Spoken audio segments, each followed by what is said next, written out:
গাজা চলমান যুদ্ধবিরতির পরবর্তী ধাপ নিয়ে যুক্তরাষ্ট্র ও ইসরায়েলের মতপার্থক্য স্পষ্ট হয়ে উঠছে। ইসরায়েলি গণমাধ্যম জানায়, প্রেসিডেন্ট ট্রাম্প শিগগিরই গাজার জন্য নতুন শান্তি পরিষদ ও অন্তর্বর্তী সরকার গঠনের পরিকল্পনা ঘোষণা করতে পারেন। হোয়াইট হাউস জানুয়ারিতে যুদ্ধবিরতির দ্বিতীয় ধাপে যেতে চায়।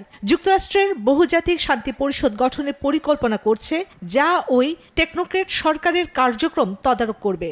গাজায় নিরাপত্তা ব্যবস্থার জন্য আন্তর্জাতিক স্থিতিশীলতা বাহিনী মোতায়েনের বিষয়েও আলোচনা চলছে। ওদের স্বপ্ন পূরণে পাশে থাকতে পেরে আমরা গর্বিত। প্রতিবেদনে বলা হয়েছে, ট্রাম্প আগামী 19 জানুয়ারি দাভোসে বিশ্ব অর্থনৈতিক ফোরামে এই শান্তি পরিষদের ঘোষণা দিতে পারেন। তিনি নিজে পরিষদের নেতৃত্বও নিতে পারেন।